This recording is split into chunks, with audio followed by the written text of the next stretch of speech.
weather yet again. And the only change that really we're seeing is that we have to add in now an excessive heat warning instead of a heat advisory. So we're elevating the status of how hot it's going to be, unfortunately. So this is just a really good reminder that if you're especially in the Inland Empire or the Valley community, we have a scorcher on our hands, and that's where we're seeing that excessive heat warning. We have a heat advisory still for Los Angeles and coastal communities today, and then this weekend, finally seeing some better cooling, so we're going to get back to that. As we're entering your Saturday, you'll notice a nice change. This is what it looks like over in Irvine this morning. We have 70 degrees. There are some places this morning, I'm not kidding, we're in the upper 70s, almost 80-degree temperatures. Santa Clarita, it's 77 degrees this morning, 75 in Van Nuys. And then look at the foothills. We're already in the 70s for Burbank, Pasadena, Covina 72, 71 out in Ontario.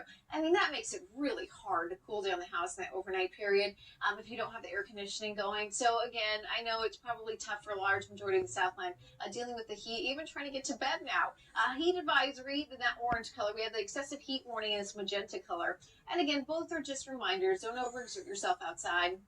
If you are going to be doing any strenuous activity, try to limit it. Take plenty of rest breaks. Drink plenty of water if you can avoid it altogether. Great idea. Don't go on a hike today.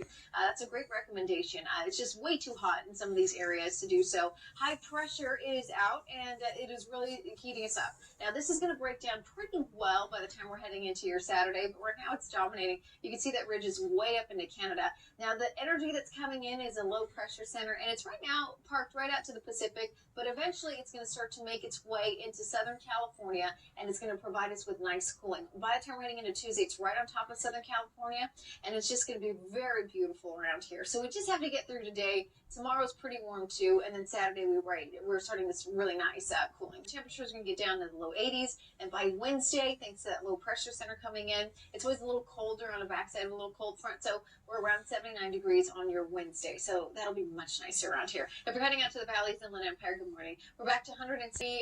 You're looking at potentially 6-foot waves again today on occasion. So big waves, rip currents are a concern. Be careful out there. It's really nice because we have offshore conditions, so I know it's been a really great 2 days for surfers, especially experienced ones. But if you're not, stay out of the water and just watch. 78 degrees out in the mountains and 71 on your Tuesday. So cold nights ahead here. And finally, the high desert area is 101 over Wednesday. Brianna Ruffalo is in taking a look at traffic.